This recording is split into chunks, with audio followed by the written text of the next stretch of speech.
Hello again, everybody. Zach Attack is here with my UFC 154 review for November the 17th, Saturday night, 2012. I haven't made a UFC review in a while. I haven't been able to see the pay-per-views or anything, because I've been gigging a lot on Saturdays. It's the first Saturday in a while I've been off, so I'm happy to see this pay-per-view. Boy, oh boy, was I happy I did. My thoughts on this pay-per-view this evening. The main event saved the pay-per-view. The first three fights of the main card, lot of action, but nothing exciting. The co-main event woke everybody up. And of course, that main event tonight. What else do I have to say about the main event? Main event was awesome tonight. Great main event this evening. Like I said, main event saved the pay-per-view. I was going to rate this pay-per-view very low, but that main event saved it. I'll give this pay-per-view a 7.0 out of 10. Like I said, first time seeing UFC in a while, and boy, oh boy, was I happy to pick this one, just because of the main event. That's why I gave it a 7.0, because the main event really saved the pay-per-view for me. Now, let's kick off the night with our very first fight of the evening, which was PABLO GARZA taking on HOMINICK. Now, this fight, of the three undercard fights, the three undercard fights of this main card, this one was the best of the undercard. They ain't saying much of this undercard. It was the only exciting match of the undercard. There was a good stand-up for the first round was mostly stand-up between these guys, decent stand-up between these guys. Second round was ground and pound. PABLO GARZA really dominated on HOMINICK, bled big time. Words of the night: blood and triangle submission. You'll find out why those words are the words of the night. Blood and triangle submission when we get closer. When we get farther in the video. But GARZA dominated. I thought HOMINICK was going to get the victory here. Especially for a guy, HOMINICK, who this is a featherweight match. HOMINICK, of course, lost to Aldo for the title. But indeed, GARZA dominated this matchup. It was an okay matchup with PABLO GARZA getting the victory by unanimous decision. And I'll give this match a 2.5 out of 5 for being the only good fight of the undercard. As you would see with the next two fights, well, undercard in my mind was weak. So there you go. PABLO GARZA wins. Decent, okay matchup. Now, this is when the pay-per-view started to snooze a little. Starting with our second fight, which was BOCEK taking on Rafael dos Anjos. Now, this fight was supposed to be on the prelims, but unfortunately, due to a last-minute illness to Nick Wing, his fight against Costa Filipu got canceled at the last minute, so we had this fight. To be honest, this fight, Rafael dos Anjos and BOCEK should have stayed on the prelims. I'm sorry. Let me say this. These next two fights had the same problem. Like I said, the first fight on the card was a decent one. It was mostly the most exciting of the undercard. The next two fights, starting with this fight with BOCEK and dos Anjos, had the same problem. A lot of action, a lot of grappling and stuff, but there was no excitement. There was nothing exciting about this fight or the next one. So this is what brought down the pay-per-view for me until the main event came. But this fight was a little bit of action with Rafael dos Anjos dominating with some ground and pound moves, bleeding BOCEK. But it was just an just okay fight. Nothing really exciting. Just okay fight with Rafael dos Anjos getting the unanimous decision victory. 0-2 for Canadians thus far. It wasn't a great night for Canadians until the main event. So I'll give this fight, the BOCEK dos Anjos fight, a 2.0 out of 5 for this fight. Like I said, it was just a lot of action. It was some action there. You know, some good grappling, some decent moves, but it was just nothing exciting. Just nothing exciting in that fight. Same with this next fight, which was Francis CARMONT versus Tom LAWLER. The only big Canadian win besides before the main event. And like the second fight, this fight was just unexciting. There's some decent moments in there with Tom LAWLER like I mentioned, words of the night were blood and triangle submission. And Tom Lawler got the triangle submission at the end of every round. He got the triangle. And it was just an okay fight. Like I said, a lot of action, a little bit of grappling in there. We saw some decent action in both these fights. The Rafael dos Anjos BOCEK and Tom Lawler Francis CARMONT fight. But they're just unexciting. And the decision of the Francis CARMONT Tom Lawler match was a little controversial. I thought Lawler had it, but it was Francis CARMONT winning in a really controversial split decision victory over Tom Lawler. It was really a real situation to have that fight go to a split decision and have Francis CARMONT win, which I thought Lawler had it just because of Lawler having the submission attempts. But there you go. I'll give this fight once again, like the last fight, a 2.0 out of 5 just because it just wasn't exciting. I almost, seriously, with these two fights, the Mark BOCEK, Rafael dos Anjos, Tom Lawler, Francis CARMONT, I almost fell asleep. Like I said, the undercard was weird, and I was just, and they deserved the boos. After the fight and after the decision, they deserved the boos in Canada. So, there you go. And of course, CARMONT is French, and he trained in Montreal, so it was kind of a win for Canadians after losing the first two. So, there you go. Francis CARMONT, 2.0 out of 5, just unexciting. And finally, after one okay fight in the undercard and 2 that was just unexciting despite lots of action, we're on to the co-main event of the evening, which really woke everybody up, including myself, which was a welterweight fight. By the way, the KAMPMANN, the Francis CARMONT Tom Lawler was a middleweight fight, and Rafael dos Anjos and Mark BOCEK was a lightweight fight. Of course, the co-main event was a welterweight number contender elimination match of sorts as Johnny Hendricks took on Martin Kampmann. And that, like I said, the undercard was kind of boring me a little.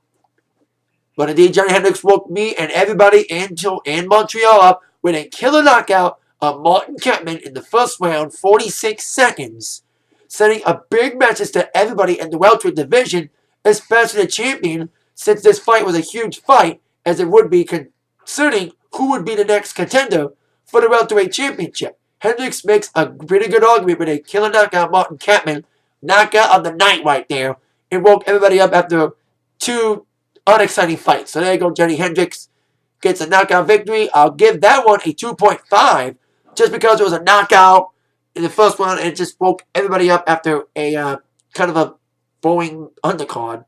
So there you go, 2.5 win for Hendricks. Could be a big win for him heading towards the number contendership for the welterweight championship. Speaking of the welterweight championship, we're on to the main event, which was the unification of the UFC welterweight championship between George St. Pierre, who returned tonight after knee injury, and Carlos Condit, the interim champion and former WEC welterweight champion. Now, of course, these two were supposed to fight last October following Nick Diaz's outing in the main event against GSP following no showing a press conference. Condit was supposed to take on GSP after Diaz put out, but unfortunately, GSP got injured a little bit and forced the Penn-Diaz match.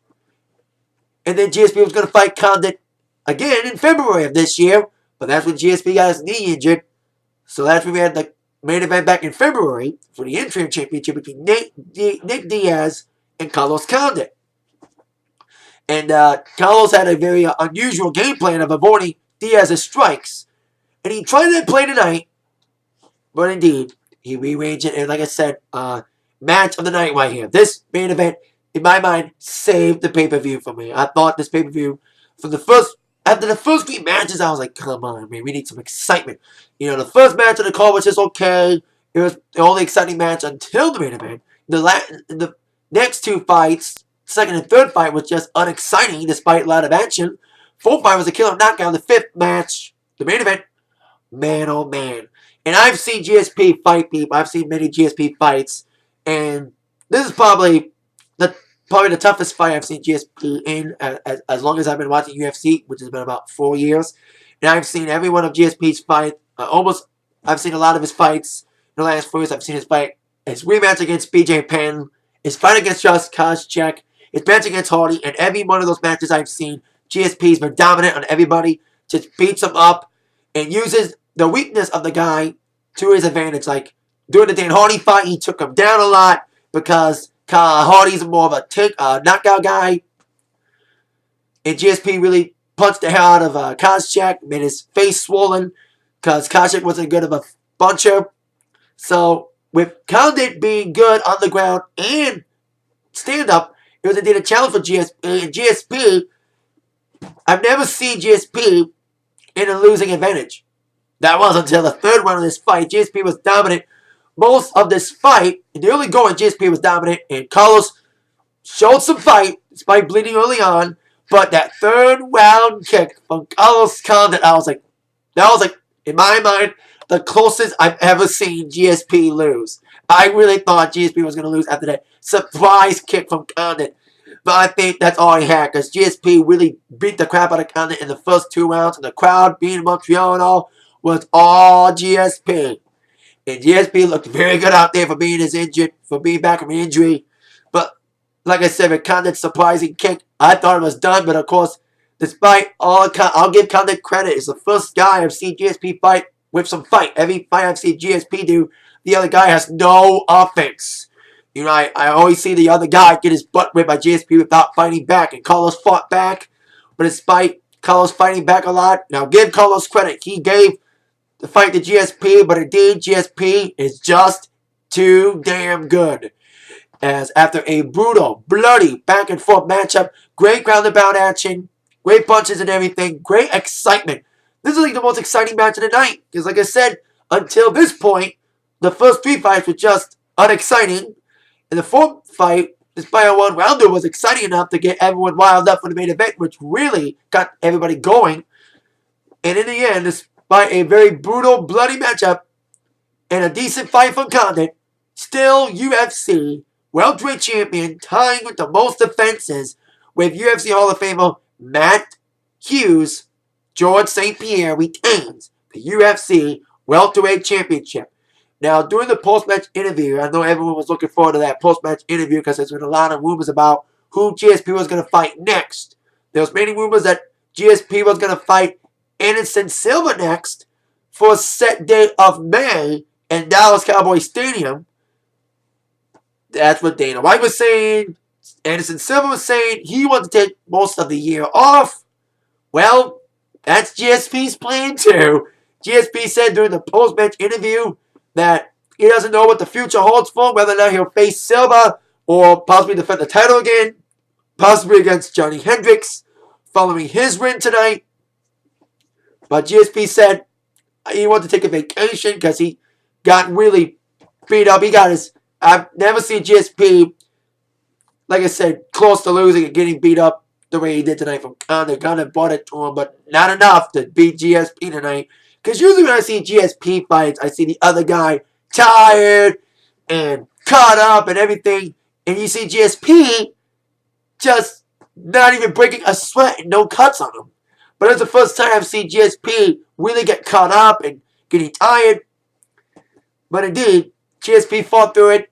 And despite the thoughts about how good it was going to be after coming back from this knee injury, which some would say was a dangerous injury of his career, GSP put up an impressive showing in his hometown, really on his side, as GSP retained over Condit, unifying the interim title and, of course, his title. Now, what do I think GSP should do next? I don't care, really. A fight against Silva would be kind of cruel, but Silva would just beat him up. I hate to say that. I think Anderson Silva would beat GSP. Because GSP and Anderson Silva are both elusive. But I think Anderson Silva's got better artillery. Anderson Silva's got the power to knock people out in the first round. Just as beat them powerful. Despite I have bitched about Anderson Silva in my videos. For those of you who have seen my previous UFC reviews, I bitched about Silva, calling him a pussy sometimes because he just doesn't hit sometimes. But indeed, he's a decent fighter, but not good enough. But I think GSP's a little bit better than Silva, but I think Silva's got better offense when it comes to kicks and everything. So it'd be kind of weird to see Silva fight GSP. I would like to see that fight. as much as everybody else does, just for shits and giggles. Be kind of weird, champion versus champion. But with both guys wanting vacation, who knows if that fight would take place, or if GSP would rather defend his welterweight title next against Hendricks or whoever. But we'll see what the future holds for GSP. Waiting for this fight, Condit GSP, 4.0 out of 5. Fight of the night in the main card. Like I said, main event saved the pay-per-view. The first 3 fights were just uneventful. The fourth fight with Johnny Hendricks getting a knockout, woke everybody up to get them all pumped up for the somewhat epic fight that was GSP against Condit. Of all the fights I've seen GSP, this is probably the best fight I've seen of GSP. Like I said, I've only been watching GSP fight in total the UFC for about 4 years now. So, of all the 4 years I've been watching, this is probably the best fight I've seen GSP. It's probably the best main event of 2012 that I've seen. I've only seen like a few pay-per-views this year. And definitely better than the UFC 149's main event, the last pay-per-view I saw. So, there you go. That is it for my UFC 154 review.